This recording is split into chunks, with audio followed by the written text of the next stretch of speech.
Hello everybody, this recording is to go with the second lesson in the London folder on Microsoft Teams, and that lesson is all about megacities. Now, before we get started, we do have some vocabulary to make sure that you know, okay? So, first of all, a megacity, that is a city with a population of over 10 million people. Again, the words urban and rural are really important for this lesson. So, urban being a town or a city, rural being the countryside, as are the abbreviations HIC for a high-income country, NEE for a newly emerging economy, and LIC for a low-income country. So if you weren't aware of these, or they're a bit hazy for you, then stop the video now and note these down because they are really important and we'll be talking about them. Okay, the first slide I would like you to take a look at is slide 4, and I want you to have a look at this map. Now, this map is on page 151 of the textbook. So if you've got access to Caboodle, which you all do have, if you don't know how to log on, then drop me an email and I will remind you, and that whole textbook is there as an electronic version. But this map is showing you megacities, so cities of over 10 million people in both 2014 and projected for 2030. So the ones in red are our megacities that already existed in 2014, and the blue dots are the additional ones. And what I want you to notice is these different cities, what sort of countries are they in if we're thinking about HICs, NEEs and LICs. So we'll look at the megacities in 2014, first of all, the red ones. Now we do have ones that are in countries that would be considered HICs. So we've got Los Angeles in New York, in America, the United States. We've got Paris in France. We've got Moscow in Russia. We have got Tokyo, Osaka, so Japan. We have got South Korea, okay? But the vast majority, a lot of them are in countries that we would consider to be NEEs and LICs, okay? So we've got a bunch here in the continent of South America. So we've got Argentina, we've got Brazil, we've got Kinshasa, which is in the Democratic Republic of the Congo. We have got Cairo in Egypt. We have got India. We have got Pakistan. We've got Bangladesh. And we've got a whole bunch on this east coast of China here, this area known as the Asia Pacific.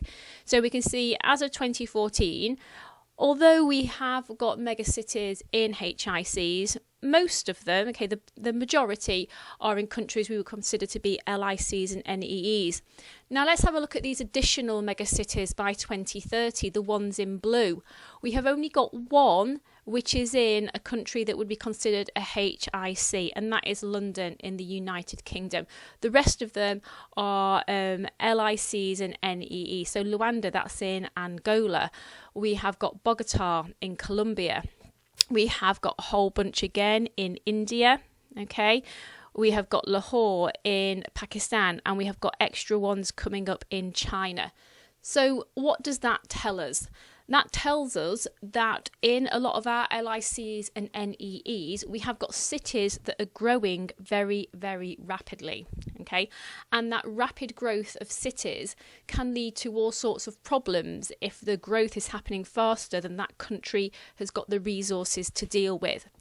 So we can look at our megacities and put them into 3 different categories. So have a look on slide 5. And it goes through those categories for you. So first of all, we've got megacities that are growing slowly. These would tend to be in HICs and would be cities like Tokyo in Japan or Los Angeles in the United States. So these are the countries that have got a high level of urbanization. So lots of people in these countries already live in cities. So those cities are not growing very quickly because there isn't that much more of the population of the country left to move into those cities. They don't tend to have squatter settlements. They will have homeless problems. I'm not trying to suggest that HICs don't have problems with homelessness, but what they don't tend to have is large areas of land where people have built up squatter settlements of their own. Now, an exception to this is something that we're beginning to see in France as a result of the migrant crisis. There have been in certain areas of France, okay, around Paris, in Calais, squatter settlements that have been built up by people moving through from sort of northern Africa through the Middle East, coming across into Europe in that migrant crisis. So we are beginning to see a little bit of a change there, but generally speaking, we would say that HICs don't have squatter settlements. Of course, they have areas that are poor, areas where people might be struggling financially, but they wouldn't generally be classified as a squatter settlement. The next category are that some megacities are growing quite quickly. Okay, so these would be established cities, countries with an urban population of around 50%, so half the people living in towns and cities, half the people living in the countryside, and their areas in South America, East Asia, cities like Rio de Janeiro, Beijing, and in these areas you do have people living in shanty towns because the cities can't quite cope with the speed of the influx of people coming into them.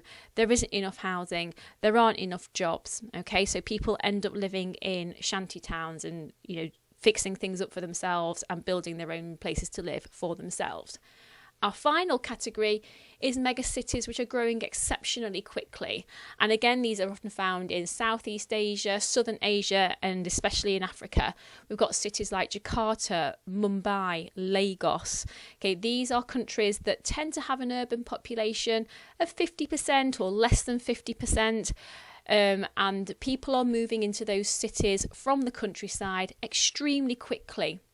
And the result of that is, you know, between sort of 2 to 3 people in every 5 will be living in a shanty town because the cities simply cannot cope with the speed of the influx of people. They can't house them, they can't get them proper jobs, there isn't enough healthcare. So the living conditions in those shanty towns can be very overcrowded and, you know, very, very poor. So these are the 3 different categories that we can put them into.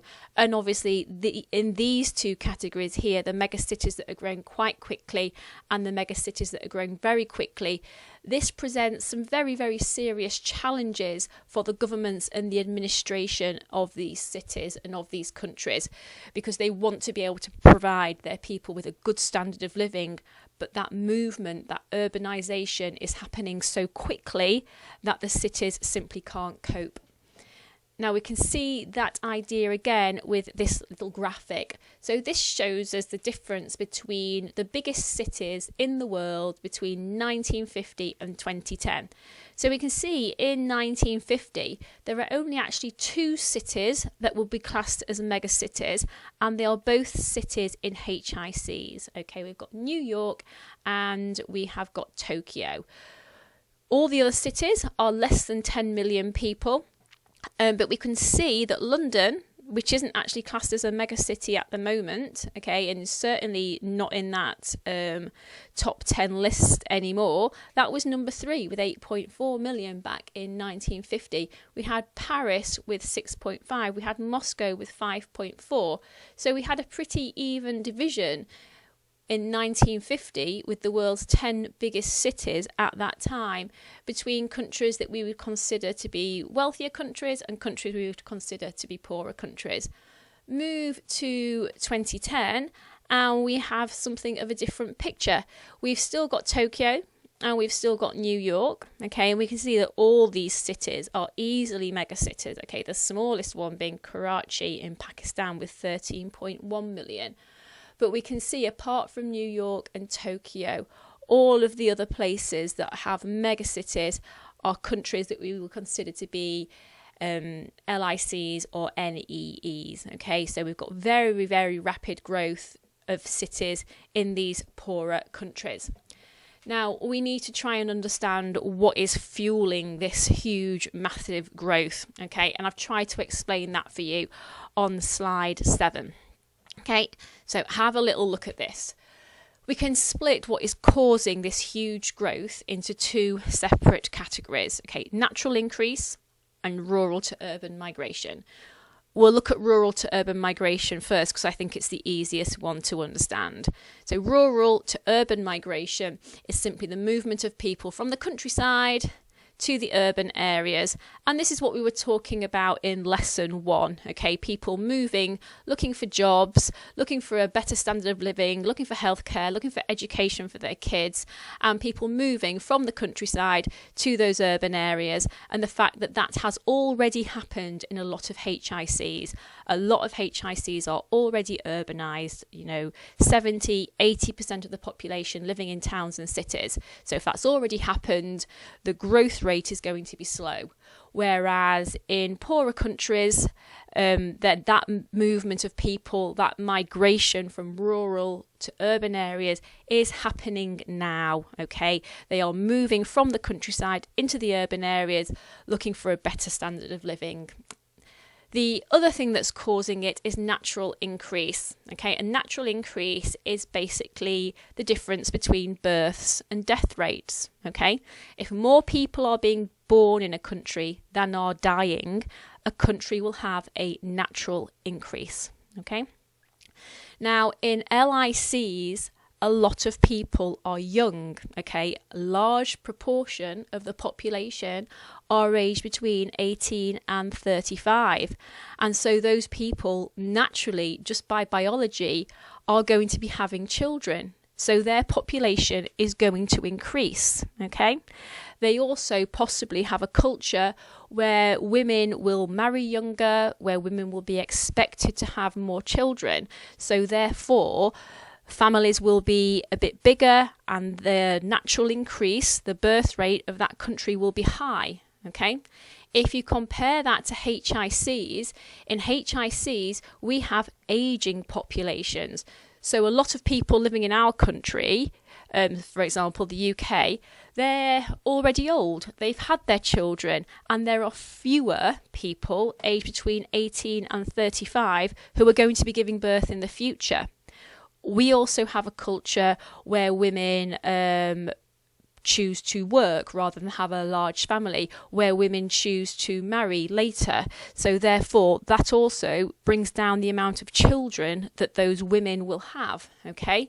So what you end up with is these LICs having a large natural increase because lots of children are being born, and the HICs having a low natural increase or even a negative natural increase where the death rate is actually higher than the birth rate. So in the HICs, that's really slowing down our growth, whereas in the LICs, in those cities, the growth is really, really fast. Okay, the final thing that I just want you to have a look at is on slide 8. And on Microsoft Teams, there is a worksheet that goes along with this, okay? So you'll just need to have a little look at that. And this is basically just looking at those reasons why that migration is happening in those LICs and NEEs. So why are people choosing to move from the rural areas to the urban areas? And all you're doing for me is just writing down on that sheet the push factors, okay? The reasons why people are leaving, those are the push factors, and the pull factors, the perceived good things about the place that they are going to. Okay, so your push factors, okay, so your push factors for your rural village in Nigeria are going to be things like lack of jobs. Farming is difficult because of years of drought, lack of education, lack of healthcare. Whereas if we look towards the city, we have got a very different situation going on. We have got jobs available, we have got education available, we have got healthcare available. So people are leaving with the push factors and they are going to a place that has pull factors. Okay, hopefully that it would clear up any questions you've got about that lesson. If not, then just drop me or any of your geography teachers an email and we will do everything we can to help you. Okay, bye.